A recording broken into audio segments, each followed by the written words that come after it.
So this next quote, move swift as the wind, when I saw that, it reminded me of the video we did a few weeks ago about America in the biblical text, because the ancient Hebrew texts, thousands of years old from this side of the Asian continent right here, say that after 6,000 years from the start of the current civilization, the dragon will give power to the world government and deceive the world by a guise of peace.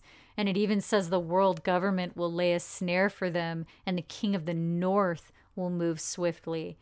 And so the ancient Chinese text that we're looking at, also thousands of years old from the other side of the Asian continent, seems to confirm that that is exactly how the dragon plans to conquer.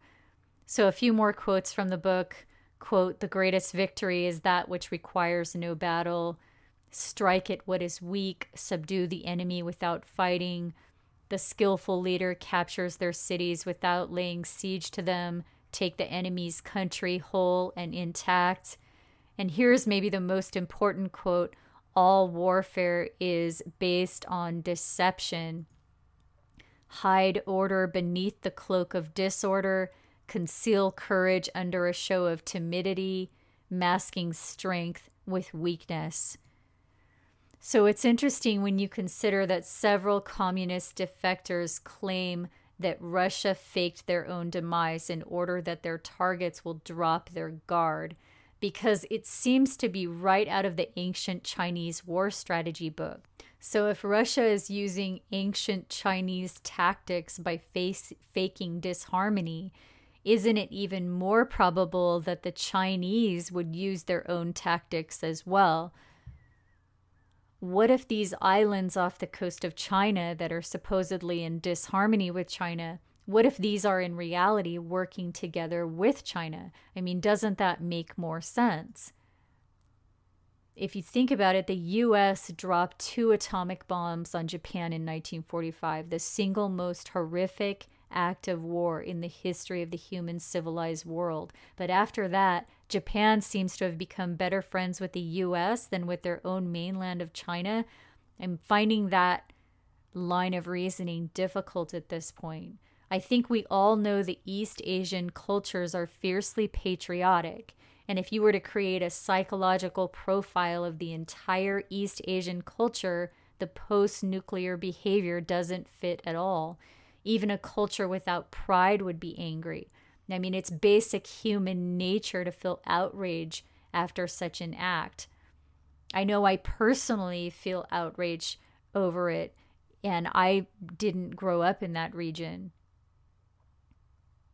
So I personally have no hostility toward any Asian culture or Asian people in general. I've been to Japan. There are a lot of people there that I care about. But I'm pointing out that the official story just doesn't seem to make sense.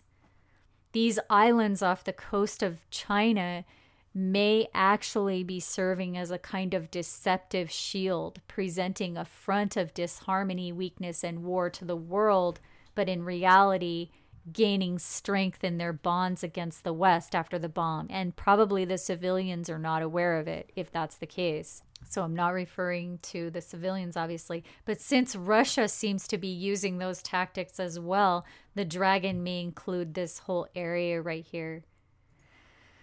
So back to the People's Climate March that the UN hosted in New York City recently and all the communist advertising. Notice the title People's Climate March. This title itself may be a reference to the People's Republic, which is the phrase that refers to communist nations like the People's Republic of China and the People's Republic of Korea. And also notice the yellow flowers they're holding. They also look like fully risen suns, especially the one this person right here is holding. That looks more like a sun, a fully risen sun. And I also noticed this person right here who seems to be dressed in China, maybe representing the country of China there. I'm not really sure. I just noticed that. But this sun right here seems to be important because in the Chinese book, The Art of War, the author's name means master sun. And the name Japan literally means sun origin. It's often referred to as the land of the rising sun. And you might think that's a minor coincidence, but the logo itself on the UN website looks like a rising sun. And this banner pretty much closes the case because it is a rising sun. And you might say, so what? The sun is an environmental reference. But actually, it's not, because that would go against the whole global warming premise that carbon emissions are causing the warming, not the sun. So please don't misunderstand what I'm saying here. I'm not attacking the environmental movement. Personally, I'm a bona fide tree hugger. But what I'm pointing out here is that this communist agenda seems to be using that movement to further its own agenda. Remember, the tactic is to strike where the enemy does not expect, where the enemy is weak. And that means they won't attack the military installations. They didn't. Yuri Bezmenov said it himself. They struck the tree-hugging peace lovers during the 1960s, and they seem to still be using them now after the demoralization is in full effect. Remember, he said after they're demoralized, they won't see what's right in front of their face. And this isn't about the individuals themselves, like the South Korean who is heading the UN right now. I'm sure he's one of the nicest people you could ever meet. This is about an agenda that seems to exist under the surface, something the people at the forefront most likely have no knowledge of. How can we believe that South Korea, Japan, and Taiwan have no part of their mainland whatsoever, no dependency, no trust, no allegiance to? I don't believe that story. I think it's in their best interest to work together with their mainland, and I think that they do.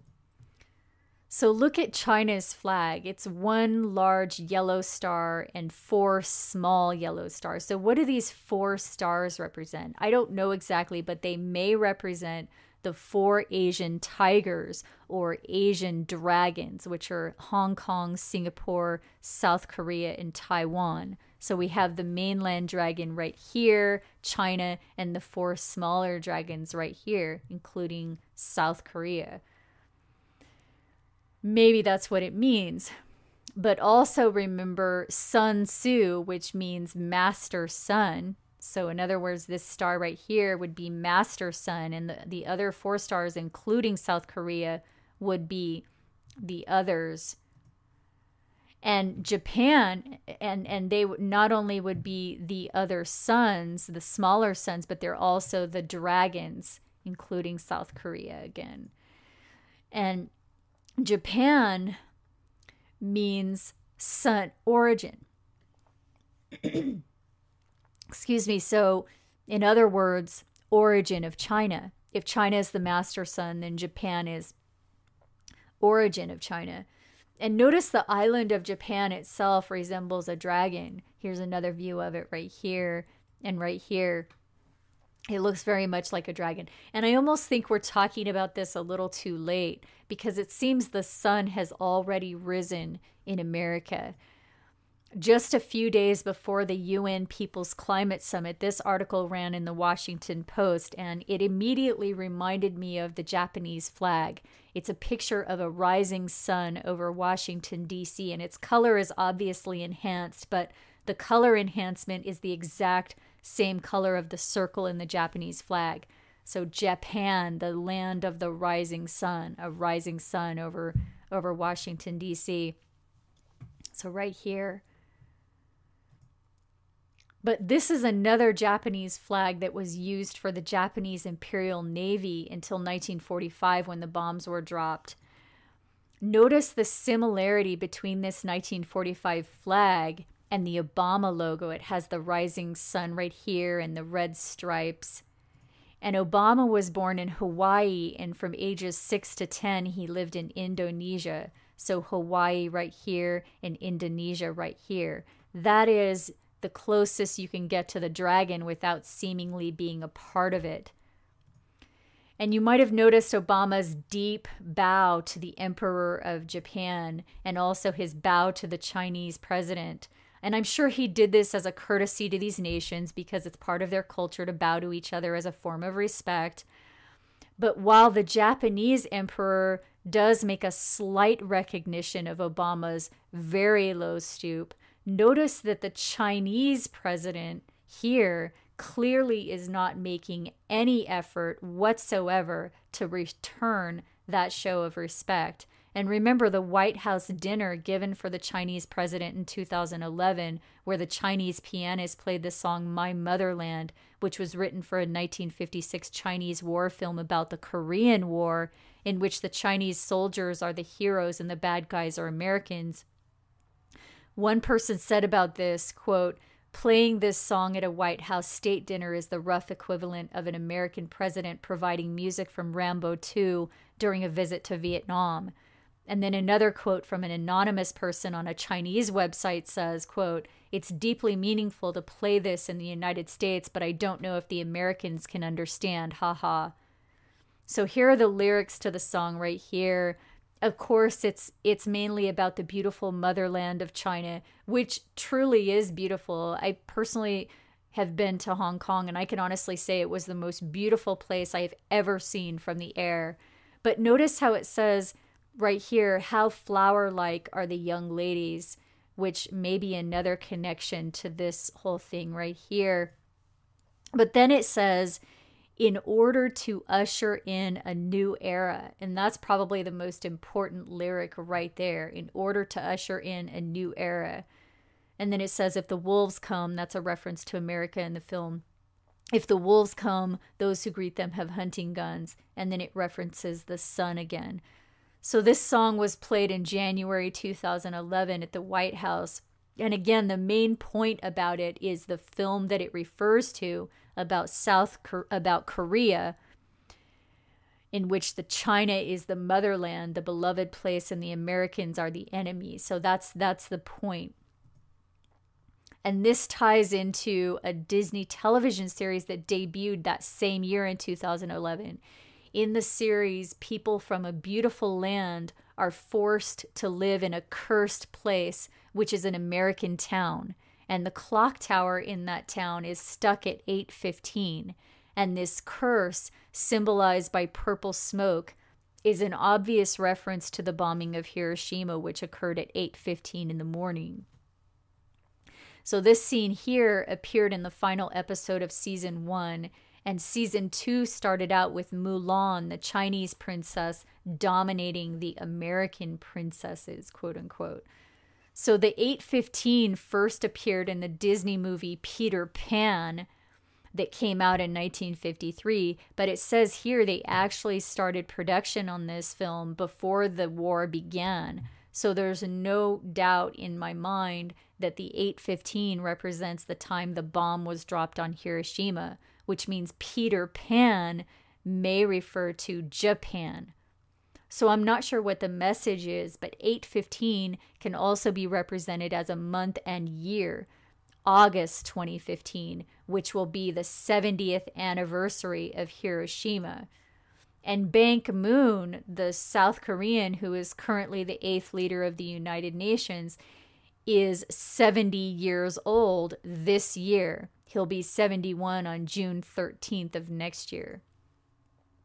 I don't know if that means anything, but the 70-year period that the ancient Hebrew texts highlight is all about the countdown to a final 3.5 years of extreme difficulty that will be characterized by an asteroid impact, nuclear war over the whole Earth, and domination by the dragon and the world government. So that's pretty much it for this week. I'm out of time. If you want more information on anything in here, you can click on show more in the description box below this video. It opens up all the links. And I also have an ebook as well on Amazon if you want to check that out. So I hope you're doing well. I will talk to you later. Okay, bye-bye.